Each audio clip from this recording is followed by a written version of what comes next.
significant impact on your life? What did you learn from that person? Today, I will be reading the number one bestseller book, Tuesdays with Morrie, first published in the United States in 1997, written by Mitch Albom. I'll be reading an excerpt from Tuesdays with Morrie. The curriculum.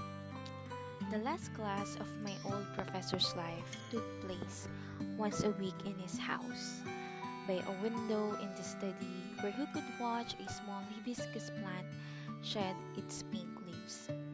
The class met on Tuesdays. It began after breakfast. The subject was the meaning of life. It was taught from experience. No grades were given, but there were oral exams each week. You were expected to respond to questions and you were expected to pose questions of your own.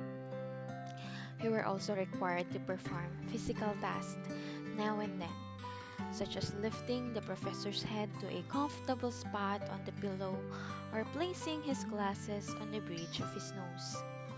Kissing him goodbye earned you extra credit. No books were required, yet many topics were covered, including love, work, community, family, aging, forgiveness, and finally, death. The last lecture was brief, only a few words. A funeral was held in lieu of graduation.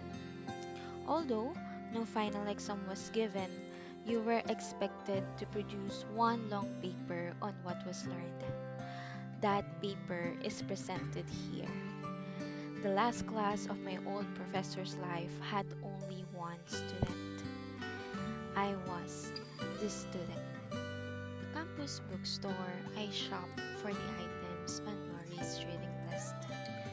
I purchased books that I never knew existed, titles such as Youth, Identity, and Crisis, I and Thou, The Divide Itself.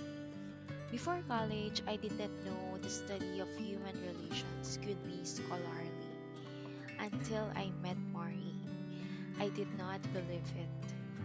But his passion for books is real and contagious.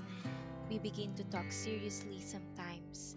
After class, when the room has emptied, he asked me questions about my life, then quotes lines from Eric Fromm, Martin Buber, Erik Erikson.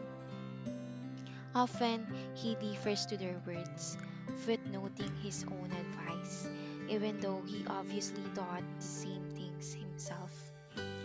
It is at these times that I realize he is indeed a professor, not an uncle.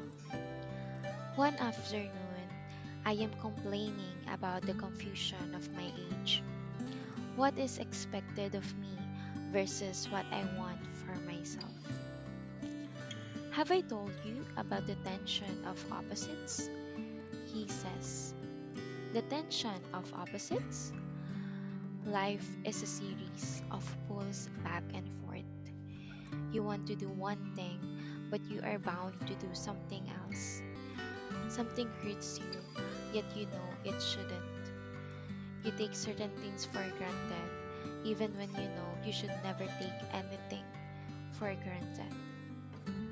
A tension of opposites, like a pull on a rubber band, and most of us live somewhere in the middle. Sounds like a wrestling match, I say. A wrestling match. He laughs. Yes, you could describe life that way. So which side wins? I ask. Which side wins? He smiles at me, the crinkled eyes, the crooked teeth. Love wins. Love always wins.